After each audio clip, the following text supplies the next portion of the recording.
We are the guys who actually deliver the steel to the last mile.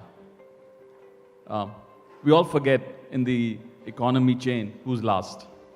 So remember the consumer, because Amazon reminded you that you can get your stuff in a day. Earlier you used to send your mom or your grandmother to get your last mile. And this is what Triveni Steel stands for.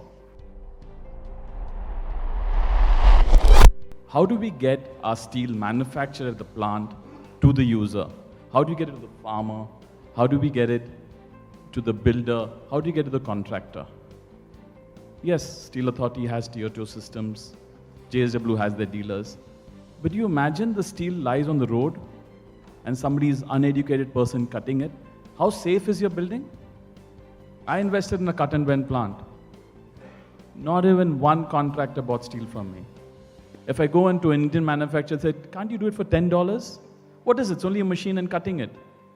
So these are some of the challenges which a last mile looks at. And I request Monica and Metalogic platform to actually educate the manufacturers that last mile is their partner to success.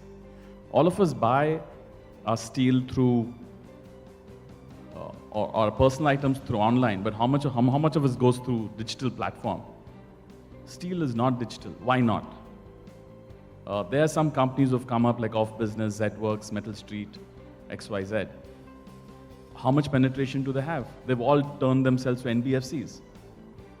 But where is the steel last mile delivery gone? We spoke about logistics when these companies came in. They got funded for being in logistics or being the last mile delivery.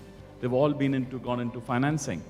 So there's a huge opportunity again if the traders, the service centers, and the manufacturers partner give finance. So when you talk about manufacturing, what your supplier or your the SME wants is credit, because you're going to pay them after 90 days or 60 days of the goods. So somebody in between has to fund them. So earlier the trade community used to that.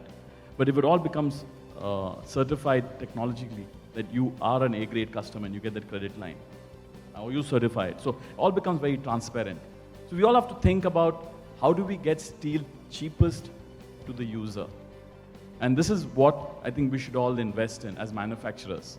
We can manufacture the best steel, but if the guy in Bangalore, we've got industry called Pune or Ghaziabad or Baroda, doesn't get the steel in time at the cheapest way, what's the user producing it? I mean, the efficient way of producing it.